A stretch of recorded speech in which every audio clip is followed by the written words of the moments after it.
Everyone has an opportunity or the potential. They just need the opportunity. And so that's what I've always seen in my students.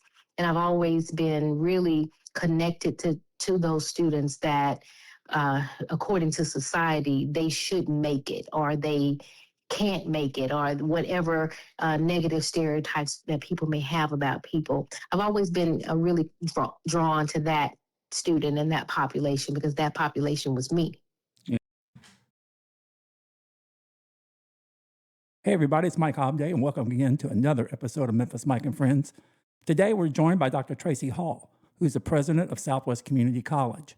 Tracy's been there almost 11 years and we're going to talk to her about what's going on at the college, how things are growing, and just the trends she's seeing in the education community as things have changed with online and things like that over the years. We'll be joined by Dr. Hall next on Memphis, Mike and Friends. Welcome to Memphis, Mike and Friends. Mike and his friends will take you on a journey along memory lane while at the same time discuss current events in and around Memphis and the Mid-South. We will talk Tiger sports, the Grizzlies, and just about every other relevant event in our area. But not just sports. We may ramble on about almost anything. Along the way, you'll hear from Mike. You'll get to know all the friends and meet a lot of interesting people along the way. Here we go with another episode of Memphis, Mike and Friends. Hey, this is Mike again, and we're joined by Dr. Hall. Dr. Hall, we're so glad to have you today.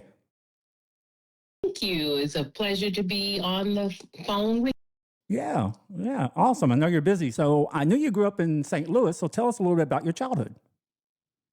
Yes, well, I had a very good. My mom had me when she was a teenager, and I was the child, and I was pretty spoiled. She ran a tight ship. I did everything I was supposed to do, but being the only child, I was kind of I use the word spoiled, but in a good way. And she had a lot of brothers and sisters, and so it was so much fun growing up in with her siblings and my grandparents, and so I had a really good childhood. I grew up on the of St. Louis, from birth up until I was in the third. We moved to the suburbs, and things changed a bit in the suburbs. It wasn't quite the family, and so I did miss that. But I did have a really good experience growing up. A pretty curious kid, and being the only child, you kind of have to have a good imagination. I learned to kind of be comfortable with my own company because I had a really good childhood, great mom, great family. Typical kid things that I got with, but pretty great experience in St. Louis. Yeah. So in elementary school, I mean, in junior high and high, what was kind of some of your interests? I know you were a pretty popular basketball player, and I read that you were a homecoming queen and a basketball player. That's pretty cool. I have one of my best friends in high school was the same thing. So neat combo. Really? Yeah. Yeah. And that was actually surprising to me. Actually, I'm pretty much an introvert. And people don't believe me when I say that, but I'm pretty much an introvert. And I was in high school. My friend was pretty small. And so I remember we were in advising, and I think 11th grade, and they were talking nominations for homecoming queen. And I was on the basketball team, as you stated. And I just remember everyone looking at, they were talking about who could we nominate and who would be great, who everybody likes and gets along with everyone. And I wasn't trying to deliberate, with them as to who we could nominate. And then they all looked at me and said, Tracy Harris. That's my name. And I'm like, oh no. But eventually I went ahead and agreed. And it was a great experience. But again, as I said, my friends were small, and I was surprised that people thought enough of me to want to nominate me. And then when I won, it was a pretty experience. I bet. So coming out of high school, what were your aspirations? Well, I thought that I was going to be a journalist. That was my goal. Okay. I thought that I would graduate high school, go to college, and then I would go to New York, because of course you graduate and go right to the top market in the country on in news. At least that's what I thought. Sure. But it didn't happen that way. I went and my second semester of my freshman year, I got married, Okay. and that was not planned at all. But I met this great guy and got married. And, after he graduated from college and I ended up graduating college, he enlisted in the military, Okay. U.S. Air Force. We ended up in Wichita, Kansas, which, as you might know, is very far from New York. It's a long way. And I've been there. Yeah. Went to Wichita. Yeah, it's a long way from New York City. But I ended up going to grad school at Wichita State. The Shockers. That's how the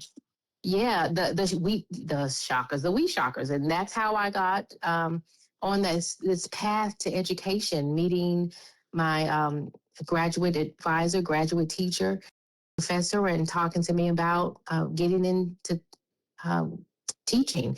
Never had thought about that because, as I said, I thought I was going to be this journalist in New York City, and I find myself in Wichita, Kansas, and I'm thinking now there's only one newspaper, Wichita.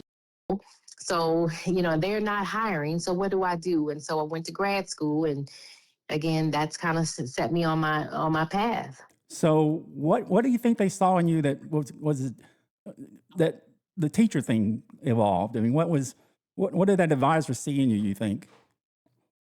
I think he was impressed because my husband had gone to Wichita before I moved there, being I was finishing up my degree in St. Louis, and he went and got stationed in Wichita. And so the plan was for me to finish the semester, finish the degree in and then come to Wichita.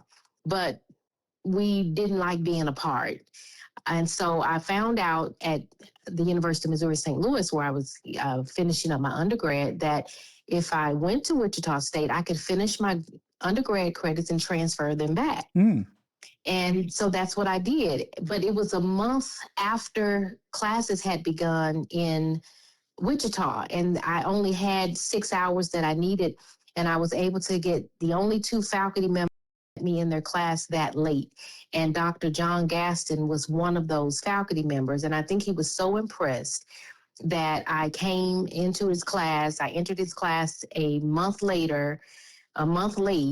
and still ended up doing really well. And I got an A out of his class because I worked really hard. And it was an honors. It was a Martin Luther King honors class. And yes, and so he was really impressed. And I think that that's what he saw in me.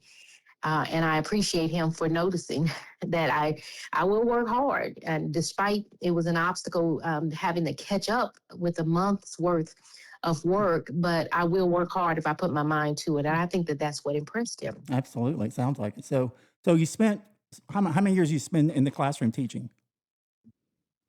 I spent total of 10 years. Okay. I was a full-time faculty member for 10 years.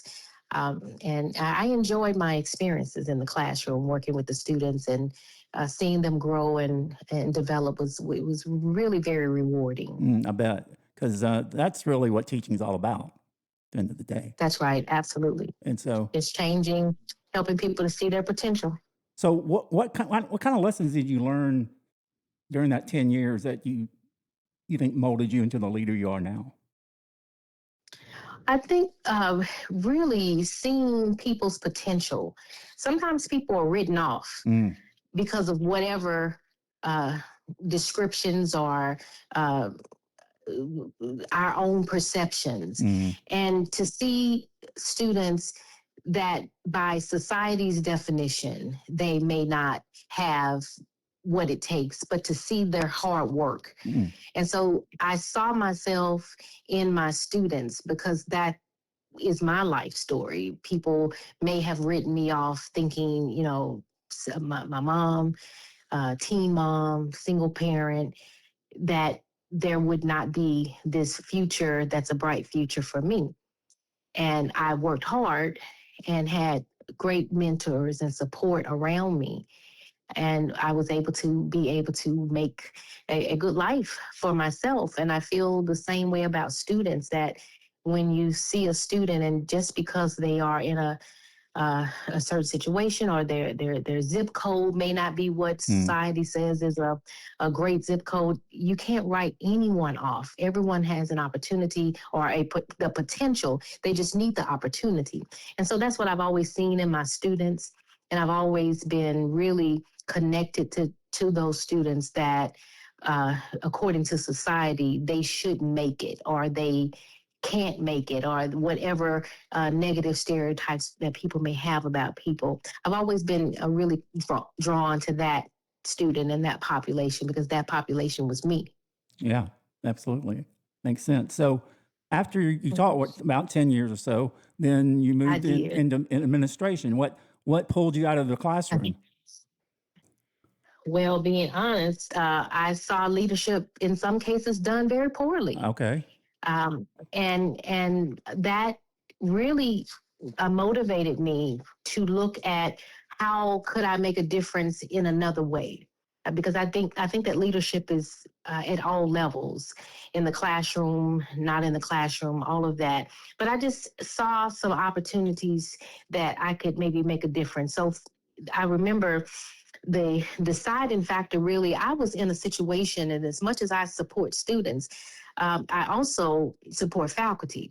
And I was in a situation in which a student really, it was a negative experience, I'll just say, with the student in the classroom. And I felt uncomfortable because of an interaction that I had with the student that was really like he was physically threatening me. I went to administration and shared that, and really nothing was done about it. And I felt that I wasn't supported. And again, you want to support students, but at the same time, faculty can't teach if they're afraid. And faculty need the support as well to help the students to live and their dreams and fulfill their dreams. And I just thought at that time that maybe it's time for me. And that was just one example that I had, but there were others as well. And I think that if I move into administration, there are some things that I can do differently to not only support students, but also to give the support to the teachers that are in the classroom working with the students. And most teachers, most faculty members don't go into education saying, I really want to do the worst job possible. That's not why they enter. It's the old, I want to grow. It's the old, I want to grow up to be in middle management, right? Right, right. I don't know if anybody says that. I know. I was in middle management a long time, and it's not a good place to be. It's not a good place to be. And so I think that but what happens is sometimes administration, sometimes leadership can create cultures that cause people to become disengaged or discouraged. Sure. And over time, it just builds up, and then you see this faculty member years later and they're disgruntled, but probably they didn't begin that way. And so I was attracted to a role. It was Associate Dean of Strategic Planning. And in fact, one of my chair, my department chair, is the one that asked if I might be interested in that role. And I said, yes, I think that this is great. It was not my timing. It was not my career goal. But it became an opportunity that I felt that I was interested in and I wanted to pursue. It's interesting because definitely different industries, but my first management job when I was an engineer, and there was an opening in management that I would have dreamed to take. It was in customer service, basically. And I had two people put me in for it. I didn't even put it in. And I got a call. It's like, hey, we want to interview for this job. I'm like, what are you talking about? And they're like, well, so-and-so said you're interested. I'm like, well, let's talk. So, I mean, to your point, I think people see things in people and they think they can be a good leader or they can make a difference in some area. Right. And so I had that similar experience. Very humbling. Yeah. I'll be honest with you. It really is. It really is very humbling. But I think the lesson also is to notice people, to see people, Yes. and to see their potential. And I think that that has been my experience in my life. When I talked about at Wichita State, my faculty member, Dr. Gaston, seen something in me that I did not even know existed. Mm-hmm. And then my chairperson, Vicki Rain, she was my department chair, and she saw something in me as well. And so I appreciated the fact that they saw something in me that I didn't see. Right. And that's what we have to do with our students. The potential is there. You just have to see them. Right. So from administrator, you kind of make a big leap in 2015 coming to Memphis. So talk me through that process. How did that evolve? How did you get contacted, or how did that all work out? Yeah, well, it was a process over a number of years. So Okay. when I had my first full-time teaching job after leaving Wichita State, earning my master's degree, I went to St. Louis Community College as in my first faculty role. I believe that was about 97. I'm dating myself here, but it's 97. Well, no, it was 93 now that I think about it. And I was there in 93 teaching. And in 97 is when I had an opportunity to attend a leadership seminar for people who were being prepared for the presidency or interested in the presidency. Okay. It was called Kaleidoscope. It was for women of color interested in going into the presidency. And to be honest with you, I really wasn't interested in going into the presidency, but it was going to Atlanta. And I had never been to Atlanta, and some of the ladies that I work with said, hey, let's just go. And I thought, okay, great professional development. I'll go and I'll get to see and experience Atlanta, Georgia. I'd never been there before. But while there, I was really enamored by the women in leadership and their roles and all of the experiences they had, and that they didn't come from these fancy backgrounds. They were just like me, and they were leading institutions. And that's where I thought, okay, maybe I can do this. But that was 1997, and I didn't become a president until 2015. Right. And along the way, there was the preparation. So I needed to pursue my doctorate degree because that's what I was advised to do. And I needed to get additional experiences. And great pieces of advice was to look at a president's job description, look at the gaps in your resume, and then start trying to get those experiences that prepare you for that level. And so that was 1997 all the way into 2015. So it wasn't an overnight process. It took time. It took preparation. Took some success stories and some failures along the way, and some diligence for sure.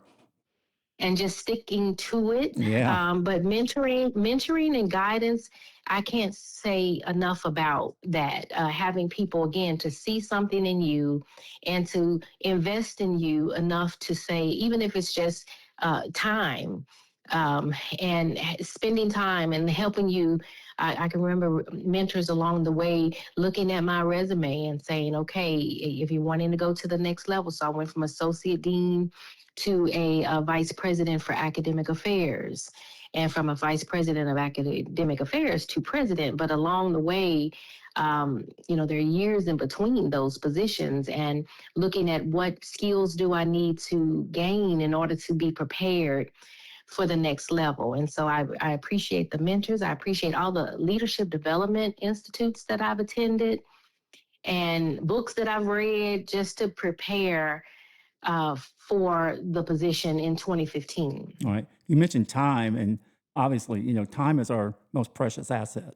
Everybody has the same That's amount. right. I don't care how much money you got, what education you got, but That's right. to give time is, That's right. most people don't slow down enough. That's right. They're too inward focused and not more outward focused. So Right. that's good you had those folks in your life to get you where you are. Most people who That's are right. at your level and are very successful at whatever they do had a successful mentor. Yeah. So That's right. so That's right. It takes other people helping you along the way. If anybody has gotten to where they are without help, well, God bless them. That's wonderful. And maybe it's not truthful either.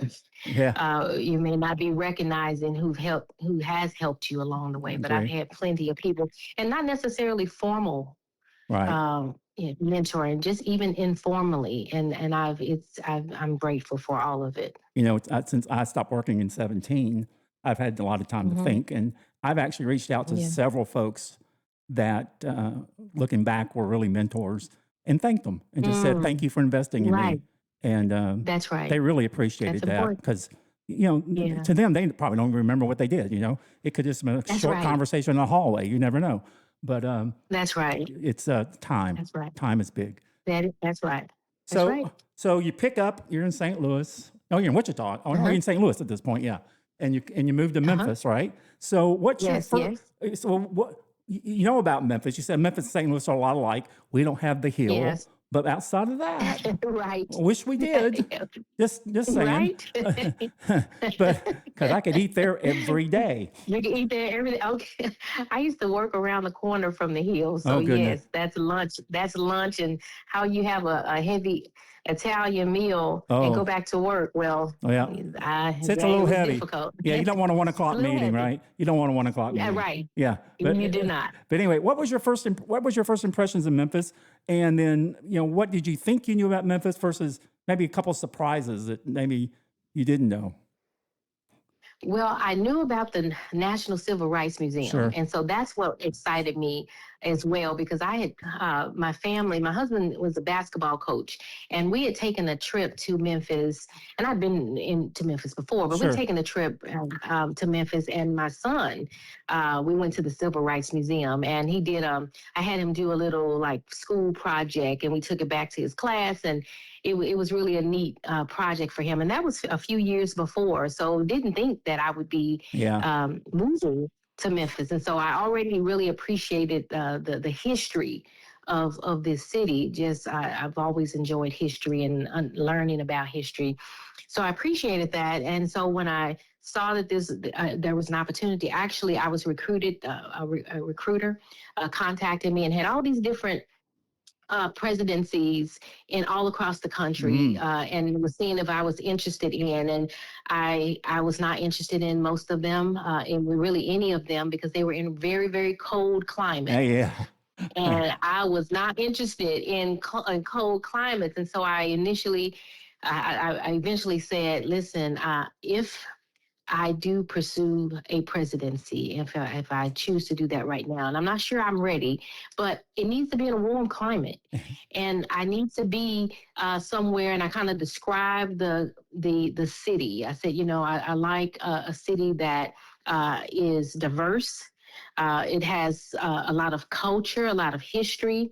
I need the amenities to be there. I have a family, and I want them to also enjoy living in the city. And I need their churches. I attend predominantly African American churches, and so I want that to be an experience that I continue.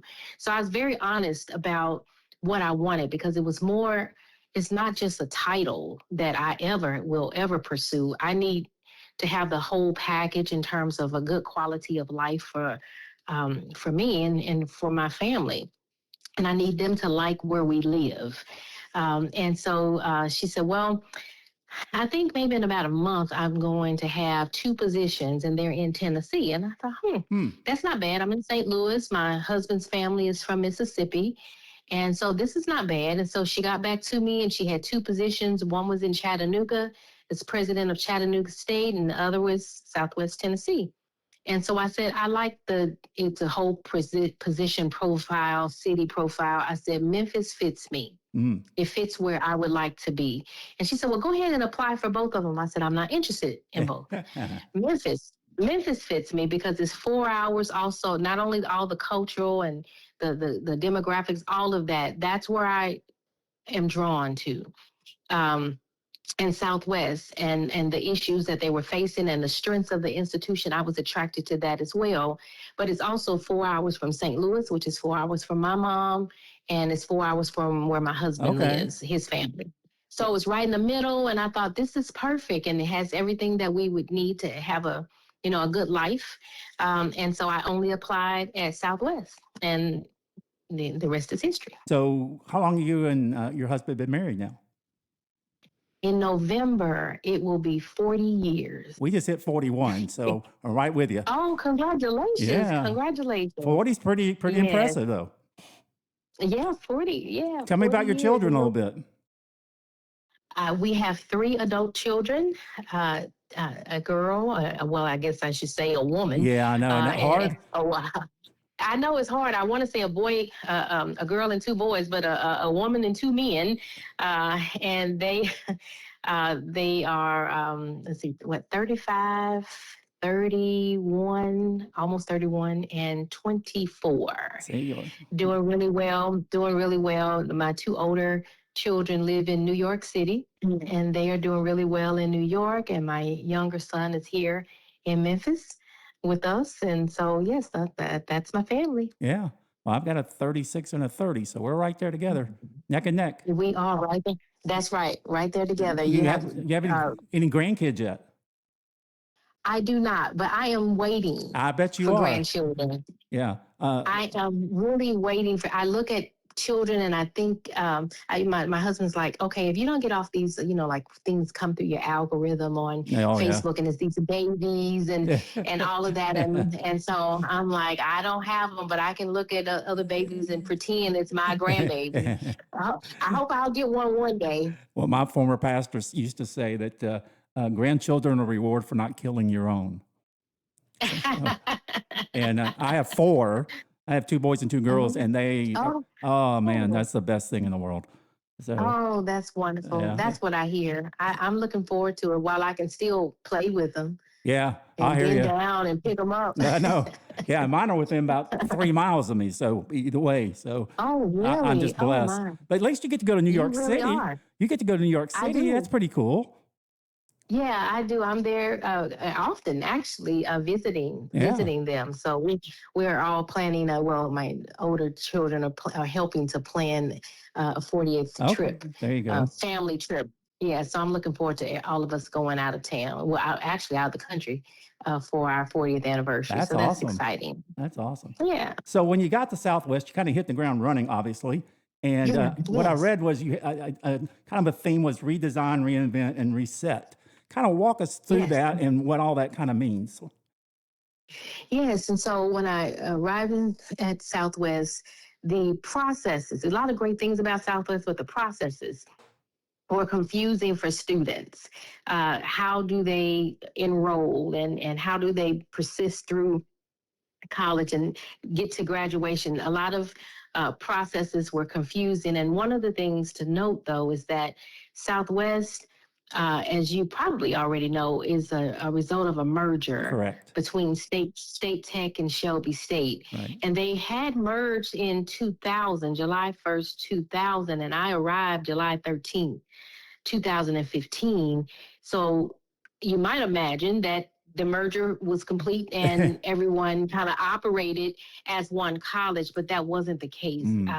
There still were people that talked about and operated on and doing things the way that Shelby State did things. And then there were those that did things the way State Tech. And there was obvious tension between the two groups. And so that was not something that the recruiter told me about, and I'm not sure she even knew that there were those cultural issues that I had to address.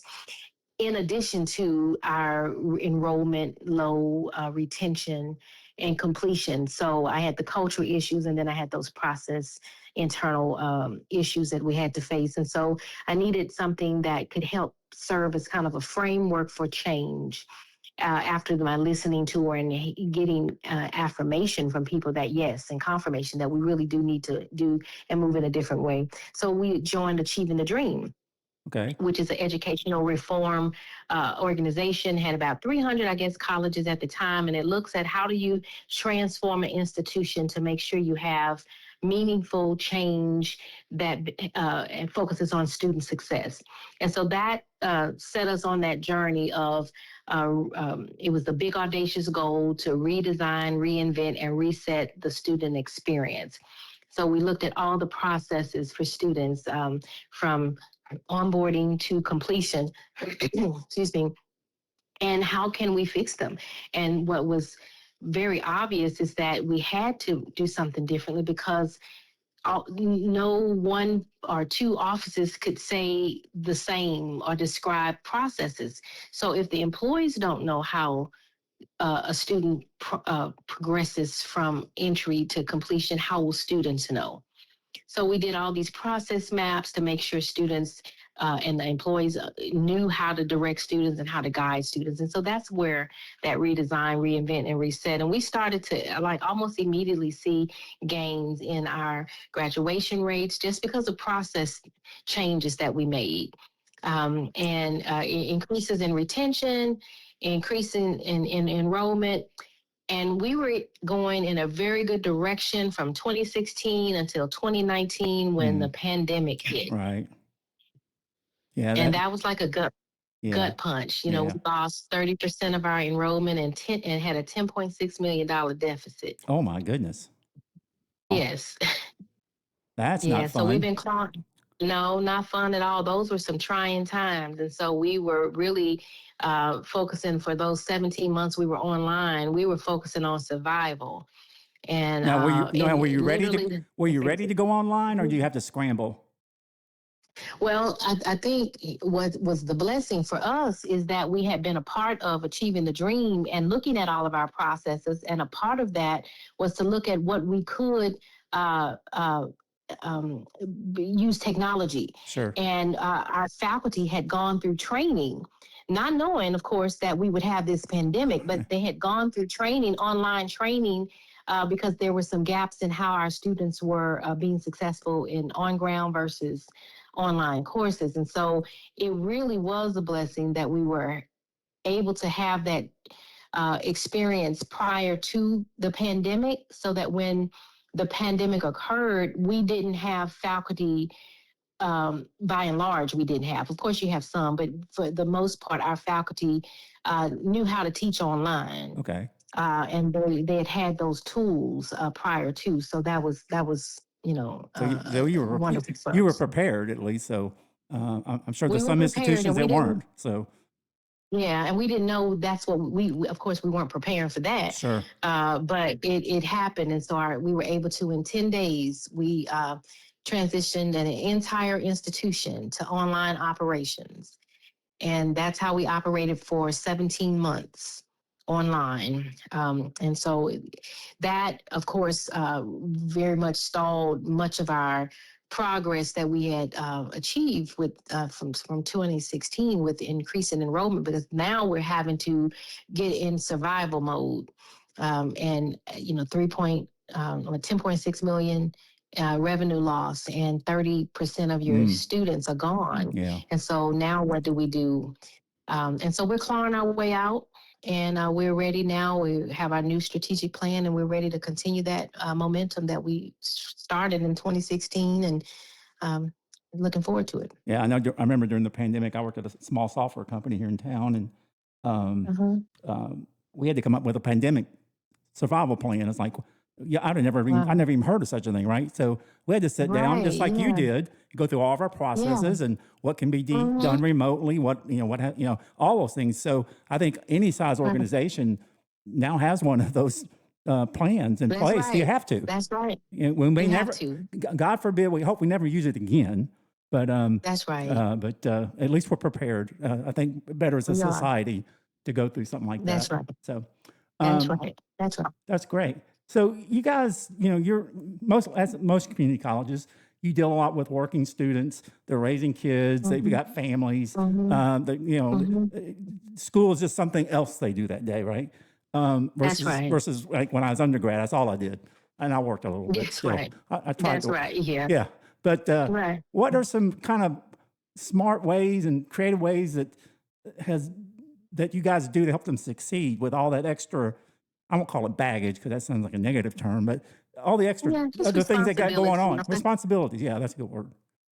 Right. Yes, they do have a lot of responsibilities. And I think, back in the day, we used to refer to students, they're either traditional or non-traditional. And basically that was more from an age perspective. If you're over 21, 22, you're non-traditional, and 18 to 21 is traditional. I may have those years, maybe take a year or two. But now you really can't say that because the traditional age student may have non-traditional life situations. Right. And so we have to make sure we have the support for them. So if there are child care issues, we have 2 child care centers on campus. That can't take every student, but it can assist some. Right. Mental health concerns are on, students experience that, a lot of stress that they're experiencing. We have, through our Achieving the Dream work, we didn't have a mental health counselor or social services counselor on campus. We do now. It's not enough, but we have that resource, and we are always looking to partner with agencies that's what they do.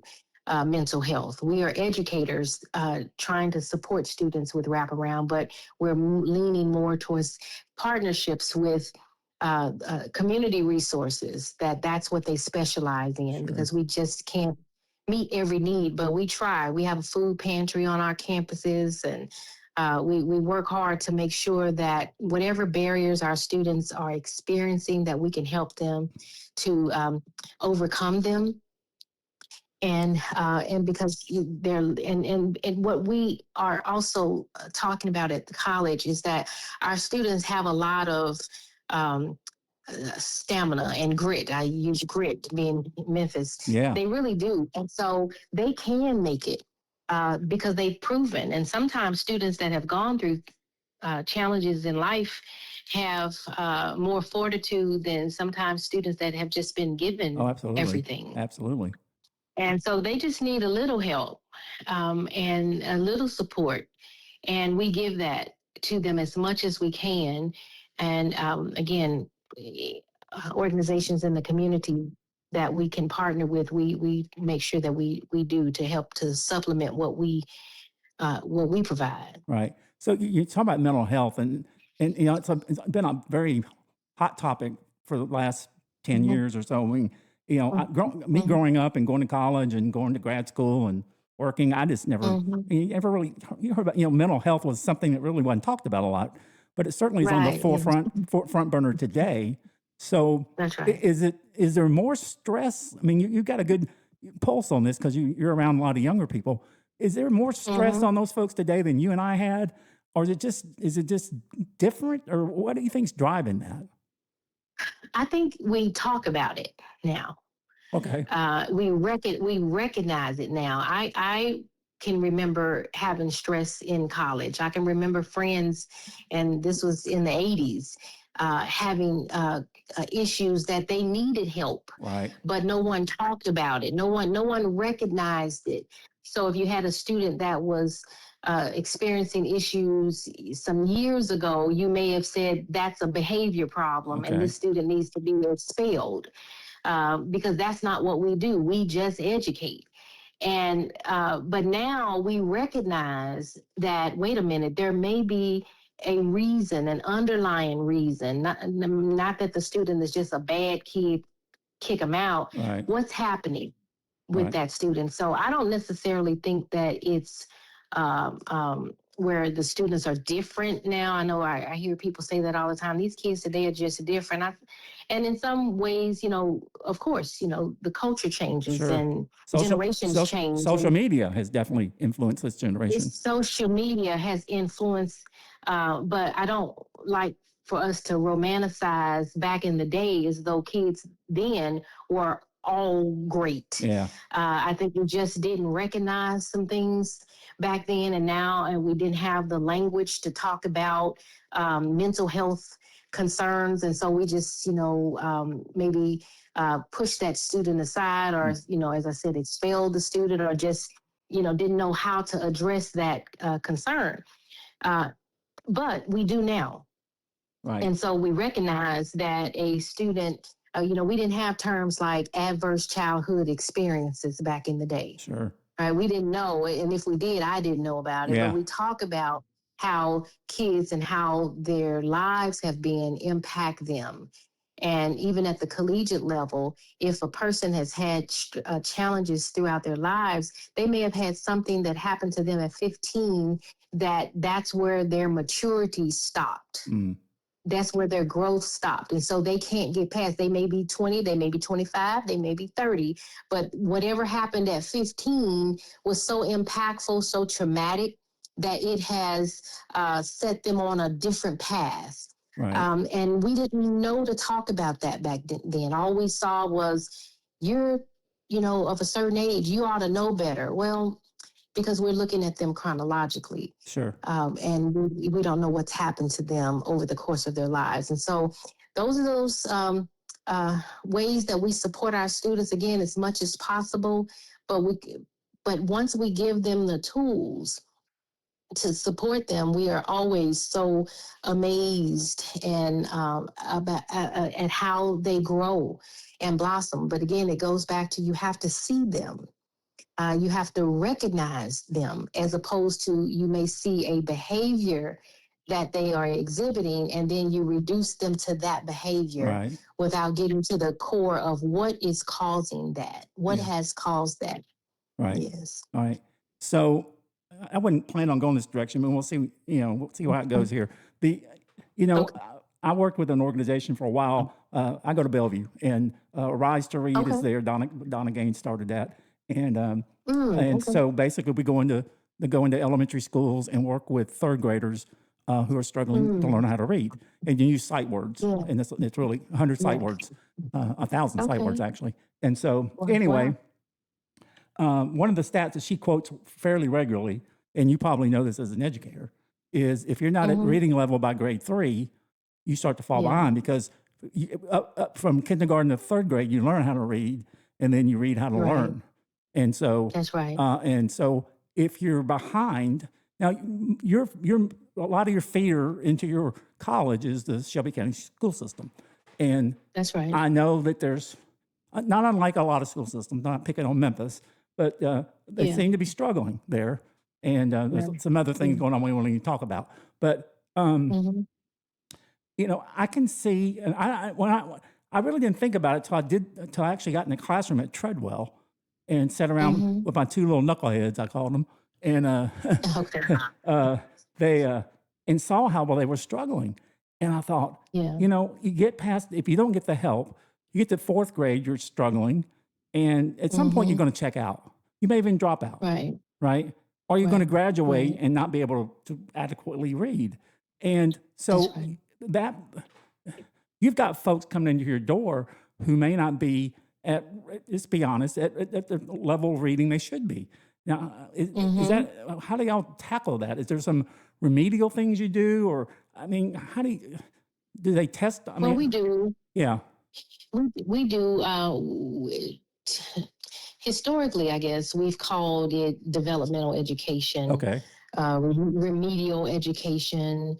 It's been called different things. Here in Tennessee is co-requisite education. So if a student comes into Southwest and they're not prepared, it could be, reading, it could be math. Right. They may have, if they don't test into a college level, then they have to take a co-requisite. So it's a developmental, it's a remedial kind of support that they take at the same time as they take other college classes. Gotcha. So it gives them that support.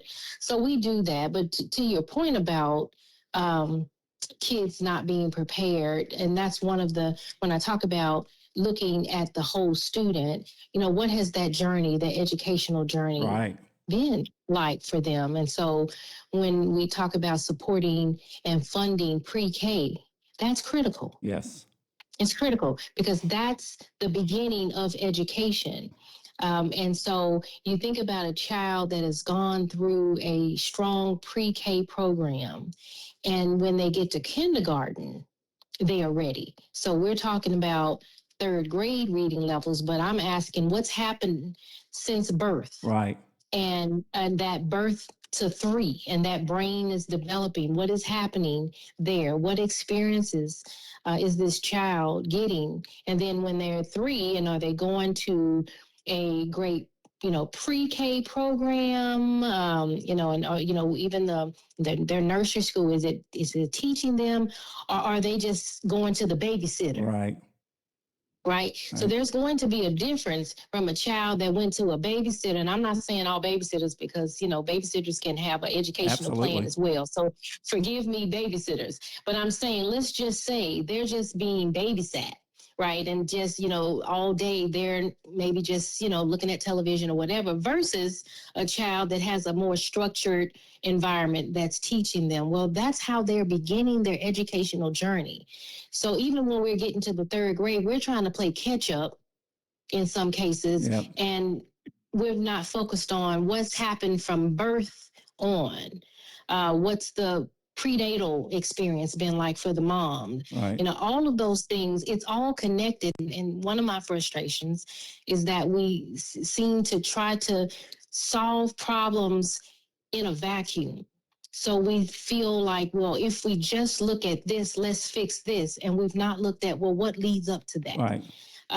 And so we have to look at it as a system. And that's what we do at Southwest. So we don't just look at one department. We look at the entire college and what's that experience like for our students across the college, because it's rare if one part of the system is broken, the other parts of the system probably are also broken. Right. And so we have to look at the whole system, and we tend not to do that, especially with our children. We want to say, well, what's going on at SCS in the third grade? Well, what happened before? Right. And then what happened in the home, in their family? And then what happened with their parents? And what kind of experience did they have? And then let's talk about all this poverty that's in in Memphis, and everything that impacts people who are impoverished. So we just can't.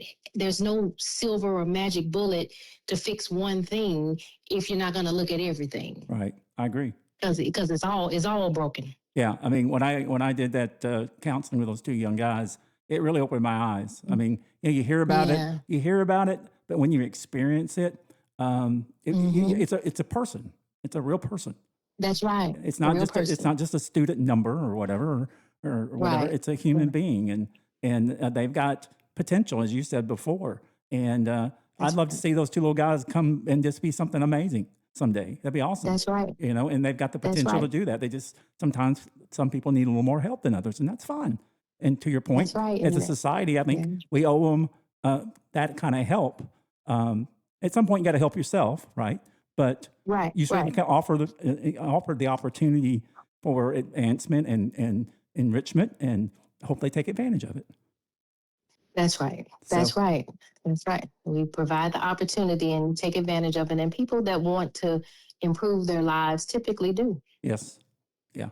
I mean, my first job out of college, I made more money than my dad. It's like, my parents never, my mom graduated from the 8th grade. My dad got out of high school and went to the Navy, that's, they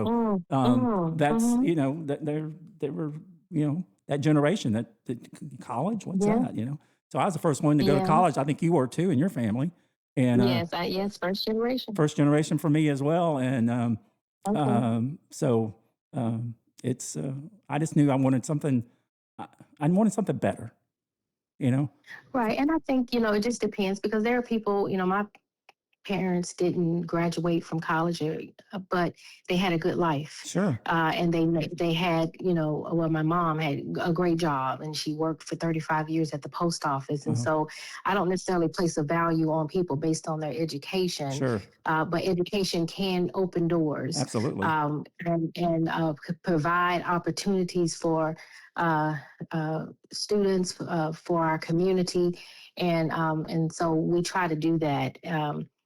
With fidelity, with excellence at Southwest, to give people a chance if they want it, and different ways, right? So you may not go and get a 4-year degree or even a 2-year degree, but we have short-term certificates. There are non-credit experiences that you can have, and we that are not a college path, a college degree, right, but it's a short-term program. We call it workforce credit program, that you can get trained and go and get a job, start a career. And so I think that's the other thing, is that we have to look at all the different options, and there's no one size fits all. There's no judgment on what you decide. There's no value placed on your life just because you don't have a degree. Right. It's just, if you're choosing to improve your life, whatever path you're wanting to get on, whether it's a workforce credit, it's a short-term certificate, it's an associate's degree, it's a 4-year degree, it's a technical, right? We have TCAT Memphis. Okay. It's a technical degree, and they're a sister school of Southwest. They're part of the same system that we belong to. And if that's your choice, fine. Just do something. Yeah. I mean, just do something productive. Obviously, there's folks who aren't intended to go to college. There's the whole vocational route. And that's what I'm speaking about. Yeah, It's vocation, exactly. And that's fine. Yeah, it's more than no fine. Judgment. I got a friend of mine. His daughter went to welding school. Yeah, and great. she's making a great living. I mean, a great living. Listen, a lot of successful stories that you can have going through whatever educational route Absolutely. that a person decides. And I think that that's what sometimes we have to think about when we're talking to young people as well, is that might not be their journey. The 4-year route or even the 2-year route. Of course, we want people to come to Southwest. Sure. We have all different options for you to come to Southwest. We do have technical programs that people would say they're vocational programs. We have that. We have career and technical education, and we have the transfer route if you're going on to a 4-year. So we have all different options. Sure. Because we know that students have different needs. They have different goals, and we want to meet them where they are.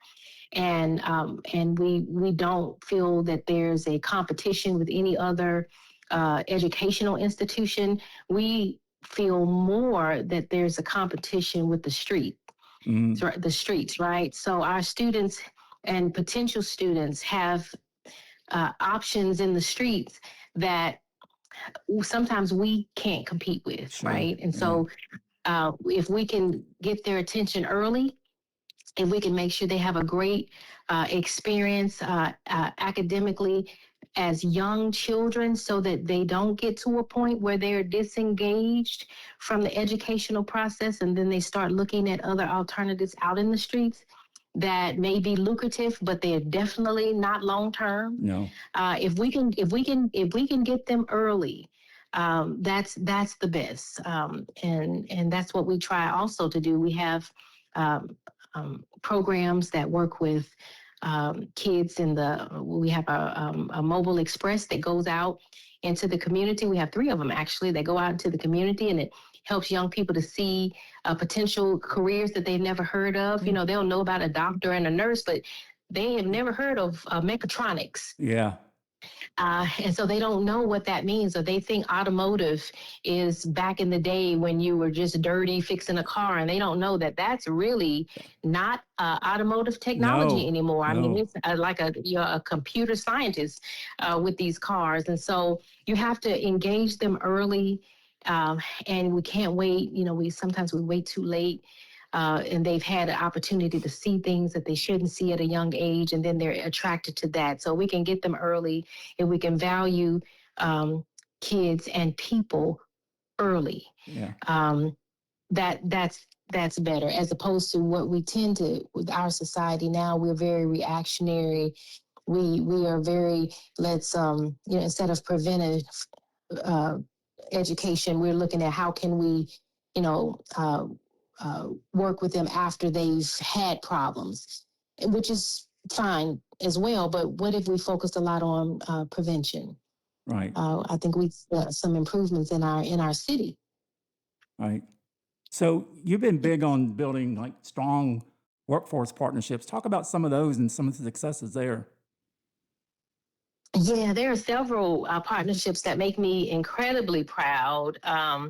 They demonstrate what's possible when education and industry work together. One of them, we have a partnership with City of Memphis, around the police services technician. I'm not sure if you've seen PSTs. young people and the PSTs, right? Yeah. Yes, in the little brown uniforms. Right. Where they work with Southwest, and they're working their as PSTs as they are getting their associate's degrees. Okay. And then once they graduate and they're already working, and I think the salary now is around $40,000. So imagine you're getting out of high school and you're 18 years old. Yeah. That's a pretty good salary. And then once they get, I think it's 21, they can go into the police academy and become police officers if that's what they decide to do. So I'm proud of that because it's meeting a need.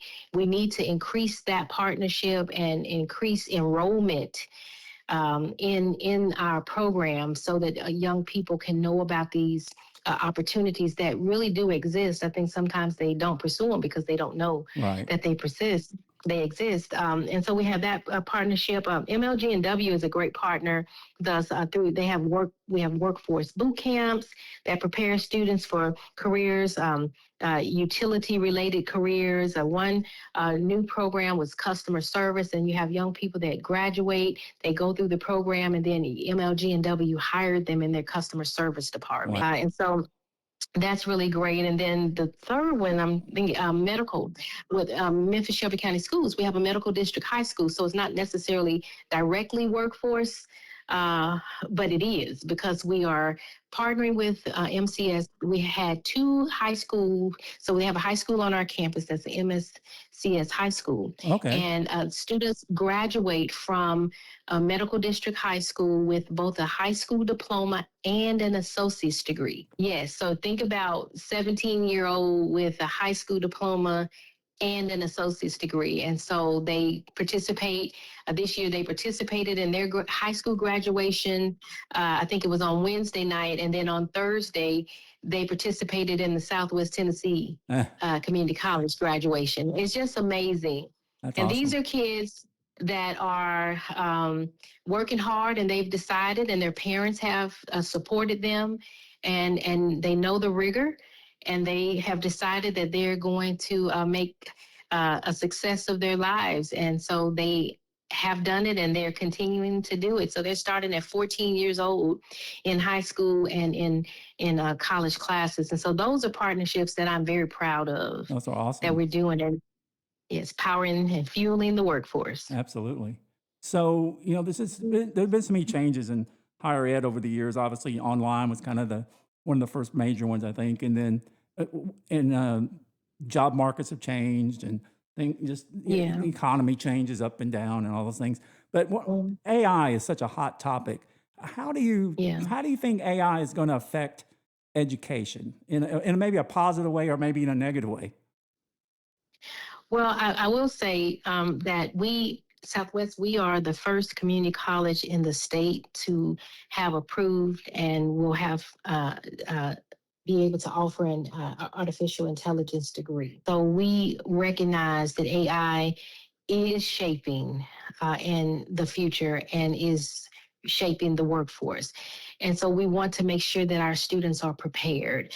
I read a quote, and I can't say who it was from, but it definitely was not from me, but I agreed with it that AI won't take your job, but someone that knows AI will. Right.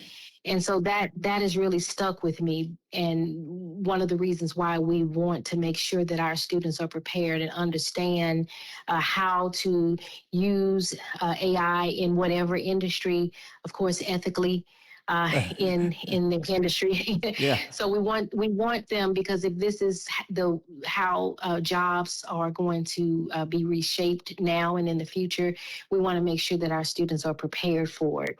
I will say there are the concerns about how, when I go back to the ethical part, how to ethically use AI. We want to make sure that students that they're not writing papers that are fully AI generated, and we know that that's probably happening. So we have to find ways to make sure that we can have a baseline assessment of a student's writing skills, and if all of a sudden it becomes really poetic, Shakespearean, then we know, wait a minute, something has happened here. Yeah. So we have to find a way to make sure that students don't use AI in a way that's going to prevent them from having skills that they really will need when they're not next to a computer. Right. And so you need to know how to write. You need to know how to speak well. And so I think it's a mixture of being prepared and preparing students, but being cautious and making sure that we have those systems in place that make sure that it's used ethically. We have to look at our policies and procedures to make sure that we have those AI policies in place. But it is where we are. I'm concerned that if students aren't prepared, how would that impact them as they're moving out into the workforce? I know that this past graduation season, many speakers, those speakers that spoke about AI, were booed by the graduates.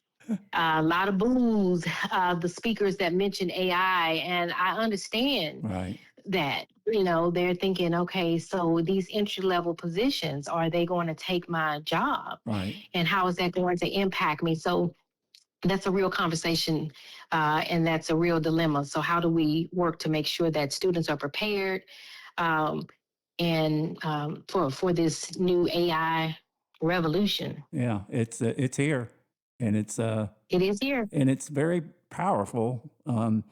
It's right. in a good way and a scary way. So That's right. I dabble in it just for fun, and like putting, Yeah. when I interview folks, I kind of look around and I get on Grok and say, hey, tell me some things about this person, and that's very okay. Yeah. Yeah. You should go do that sometime on yourself. It's pretty interesting. Oh, that's scary. But anyway, hey, I know we're a little over our time we allotted, but we had some challenges at the beginning. But lastly, Yes. I want to ask you this last question. Looking ahead, what's your big vision for Southwest over the next several years? Well, we are moving towards our new strategic plan, and it's called Start, Stride, Soar, Pathways to Prosperity. Reform 3.0. And so my vision is simple. That is we started out 10 years ago looking at the student experience, and now we focused on access, and we focused on success. And now we're continuing to focus on access, continuing to focus on success, but a greater emphasis is on postgraduate success. Okay. So Southwest Tennessee should be the institution that moves people and communities from poverty to prosperity. Our new strategic plan that I just mentioned, we're focusing on two major outcomes: helping more students enter careers that provide a family-sustaining wage. So that's improving our workforce programs, as well as increasing transfer to bachelor's degrees. So I want Southwest to be known as that college that creates opportunities, develops talent, and strengthens the workforce so that we can transform lives. So for us, it's not just about enrollment or bragging about the number of students that attend Southwest. It's about looking at what happens to our alum when they graduate. Right. Are they obtaining careers that are family sustaining? And are they also, because prosperity is not just about how much money you make, Right. Are they contributing to the community in a positive way? Are they civically engaged? Are they giving back and helping people that are coming after them? And so a well-rounded person, we want to be known as contributing to that. So when employers hire our graduates, they know that they have a talented, skilled person who also cares about this community. And when our students transfer to whatever university, they know that student is prepared for junior level work, and that they are going to be actively and positively engaged in the life of that university. So that's what the vision is. That's what our work is. And we are excited to be able to help to change lives and to improve and help move Memphis forward. I think Memphis is a great community. I think we focus a lot on negative, and yes, we have to live in reality, but sometimes we are a part of the problem. Sure. And it always tickles me when people say the culture is bad. And I want to say, well, how long have you lived here? You lived here a lot of years. Well, you are the culture. Right. Right. And so the negative energy that people spew about this city has helped to create a negative culture, but people don't want to have responsibility or take responsibility. It's always the other person's fault. And so at Southwest, we want to make sure that the folks that we help to educate, that they are not a part of the problem, but they are, in fact, a part of the solution. Well, an educated, prosperous workforce and community That's right. will lift all boats in the city. It will attract Absolutely. industry. It will attract good jobs That's right. that can sustain families. And That's right. that's, I've learned a lot about Southwest Day I did not know. Can't tell you how much I appreciate your efforts and the efforts of your team to make this city better. You so much. When I told a couple of folks I was interviewing you, one of the guys I'd heard you speak somewhere, and he said, she's the biggest cheerleader for this city we have. And so I thank you for that, because like you said, it's so, it was one of the reasons I started this podcast. Not that I have a million listeners by any stretch, but there's so much negative. I wanted to bring out the positive. And so. Absolutely. And it exists. It exists. You just have to find it and nurture it. Because it really, we chose Memphis. Yes, you did. We chose Memphis. Yes, you did. And we still choose Memphis. You could have been on that other side of the state, which you did. Yuck. I could have been, but I'm on the best in the West. There you go. I've been here my whole life. I don't disagree with you. Okay, Dr. Hall, I can't tell you how much I appreciate your time. I know you're busy, and it's been a joy and a privilege to talk with you. Well, thank you. Thank you so much, and thank you for inviting me, and it's been a privilege to talk with you as well. Yes, ma'am. We have a good rest of your day. Okay, you too. All right, bye-bye. Thank you. Well, that was Dr. Tracy Hall, and what a wonderful president we have. What a jewel. I use that word a lot on this podcast, I know, but I mean it. I mean, I think it's a jewel, and what they're doing there and what they're trying to do there and trying to make a big difference in our city. I love what she said about education and not only being educated, but being prosperous. I think that's real important. We want people in our city to be prosperous. That helps all of us. What a great interview for her. I just enjoy talking to her, and a very intelligent lady, obviously. So anyway, we thank you guys for listening this week. I've had a couple of weeks off. For those who don't know, I had a kidney transplant, so lame excuse, I know, but getting back on the horse here a little bit, and we'll be back doing some more in the next couple of weeks, and I hope you join us. Check us out on social media, share us with your friends, and once again, just thank you guys for listening. Y'all have a great rest of your week, and we'll talk to you soon. Bye-bye. Well, we hope you enjoyed today's podcast. Maybe you met a new friend, learned something you didn't know, or just relaxed for a few minutes. We hope you join us next time on Memphis, Mike, and Friends as we look back, look around, and look ahead to all things Memphis. Until then, may God bless you as you travel life's highway.